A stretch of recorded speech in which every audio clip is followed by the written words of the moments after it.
Justin Fields and the Chicago Bears just dropped a 30-burger on the New England Patriots in primetime on Monday Night Football. And the game overwhelmingly has had a positive response for quarterback Justin Fields, because having a good offensive explosion against a pretty good defense in New England is definitely an impressive feat. So I went back and I watched every snap that he took under center, just to see how well did he really do and see if that sky-high potential that we've been watching since he was in high school has finally come to fruition in the NFL. And let's see exactly what the media saw and exactly what else I saw while watching that game. Let's get into the film and see how good is Justin Fields.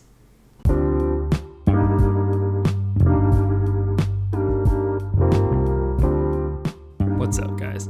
I'm Tyler Coker, and I'm your host for today's episode of Today with Tyler. I hope you enjoy. First, let's look at what the media saw on Monday. The Bears only passed the ball 21 times against the Patriots, with 13 of them completed, and 7 of those 21 attempts, a whopping 1/3 of his dropbacks, being designed targets like screens or immediate flats. But in those few snaps and many of his 43 running snaps, some of his potential was able to shine. When he's flush in the pocket, either by his own doing or by the Bears' offensive line forgetting that they have to, block, Fields does a tremendous job keeping his eyes downfield. He's able to spot receivers coming open while bolting toward the sideline, making him dangerous even after the play completely falls apart. With that great vision on the move, Fields compounds it with accuracy as well. When running out of a broken play or even in a designed rollout, Fields' accuracy doesn't falter at all, and he's able to weave some throws in between layers of defenders to hit receivers that are coming open.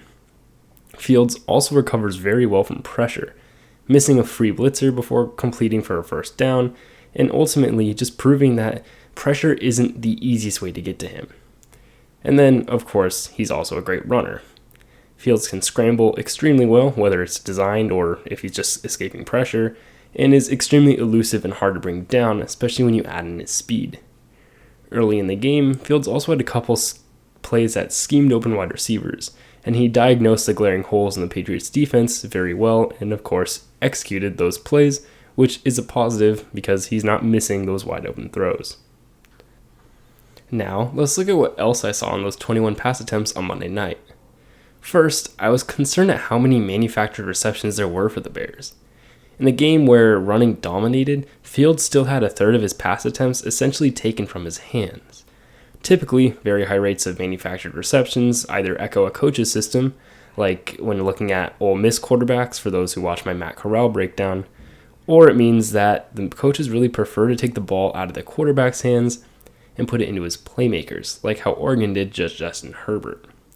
This could mean that Matt Eberflus doesn't have confidence in Fields' passing yet, but it doesn't necessarily mean he has as many issues as Herbert had in college, so I wouldn't jump too far to say that. Even then, Fields' stats say that he's a passing touchdown and threw an interception on this Monday night. But the passing touchdown was a screen that went completely untouched for 26 yards, and he had at least 2 interceptions that were just dropped by the Patriots. That said, there are quite a few I noticed. First, Fields' processing was questionable a couple times throughout the game when he wasn't schemed those easy completions. He often doesn't anticipate receivers wide open, shuffling once locking onto a target, and taking an extremely long wind-up and throwing motion. His lack of anticipation can cause him to take unnecessary sacks, something that you can't afford to do when you're already behind a very below-average offensive line in Chicago. Added to his processing time and long wind-up is that he occasionally will still throw behind his receivers, which was a critique of him when he was coming out of Ohio State, and is something you want to look for and that you're looking at those continuities of problems that he had in college. Where his processing looks upward, though, is in the deep ball, since Fields appears to understand how leverage works and where to throw the ball to keep it away from corners. Unfortunately, however, his accuracy wasn't there for a deep shot against a relentless Packers secondary, a crucial mistake if the Pats' offense didn't completely stall while Fields was starting to run it through their throats. Aside from his processing speed, the biggest concern I saw from Fields' tape was his pocket mobility and presence. He often rolls out at the slightest change to pocket integrity, only making the Bears' blocking appear worse than it really is, and then he has to try to play hero ball with the play that he made fall apart, taking huge losses in the process. Speaking of hero ball, Fields can get locked into a deep shot if he really likes the matchup, and should have been intercepted for this throw, instead of Fields just throwing the ball away when the play fails, which is a very common issue for young talented quarterbacks. And realistically, it's probably the easiest to fix of his issues and will be fixed as the Bears grow around him. But now, I want to take a close look at this play for my concerns over Fields' pocket presence. Now, this play does convert from a 3rd and long, but only because the Patriots pass rush simply forgot that they had, tackle Justin Fields. Looking at it from a passer's standpoint, which is what the coaches in Chicago should be looking for if they really want to make Fields elite, there was a wide open tight end for Fields to hit, and he had to anticipate that. But in his drop back, which already was problematically deep at 11 yards, something that happened when Mahomes' line started to struggle a little bit, because the offensive line now has to try to fight off edge rushers that can take very steep angles. Fields ends his drop back extremely unbalanced and unprepared to throw as well. That causes him to, once he sees the wide open tight end, completely readjust, nearly clicking his heels in a very ridiculous looking recovery, just to have to hold on to the ball because that heel click allowed for Patriots defenders to realize that the tight end was wide open and start flying in to intercept the ball if Fields threw it. With questionable processing already, Fields needs to physically put himself in the best position he can to succeed, but he struggles staying strong in the pocket and staying ready to quickly release the ball if something develops rapidly, as it did here, which is a sign for concern for the Chicago Bears. That said, this Monday Night Football game wasn't really a death sentence for Justin Fields, nor was it a sign that he hasn't shown any progression at all. I would argue he has. I think he has definitely improved, especially this year without Matt Nagy, and I think Matt Eberflus has figured out how to make Justin Fields better. He has a system that consists of many easy completions, whether it be screens or design plays where you don't have to decide, you just throw it to a given flat or slant or corner. And then it's a very run-heavy system as well, keeping the ball out of Fields' hands to where he doesn't have to throw that much. And they let Fields run himself as well, which builds his confidence because he believes he's an athlete who's able to do that because he 100% is. And so building his athletic confidence is going to build his passing confidence as well. With upgraded receivers, there might be more deep shots, being able to spread the defense a little bit. And I wouldn't be surprised if they were really targeting some wide receivers this offseason, or even at the trade deadline if they really think that they're ready for it.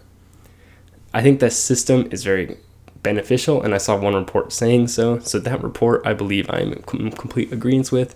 But to say that Justin Fields has proved that he's ready for the NFL or he's ready to take the next step, I think there's still a lot of fundamentals that need to be worked on, and Matt Eberflus is doing a good job working with those fundamentals until they're fixed. So I do think the Bears made a great decision in picking up Matt Eberflus to be the head coach, and overall I do think Fields has a lot of potential still that isn't ruined. A lot of his issues can be fixed, and I think a lot of systematic and structural support around him will make him an even better quarterback and will be able to help develop him, because that's what Mitch Trubisky didn't get. A team that helped him develop, because as he was supposed to get better, the Bears got worse. So I hope that Matt Eberflus and the Chicago Bears can start to build into Justin Fields, allowing him to run, allowing David Montgomery to run, and Khalil Herbert to run, and then most importantly, just building onto the skill players and being able to take the ball out of Fields' hands as much as they can until he's ready and confident and very much able to anticipate wide open receivers and understand what's going on in front of him, because sometimes it doesn't appear that he always does. I do think his talent is still there. He's not a lost cause yet at all, of course. It's only his second year. But there are some major things that they need to fix in order for Fields to be that good. So while the media wants to say Justin Fields is ready and he can take big jumps on these NFL quarterback indexes and all that, I think that is a little bit much.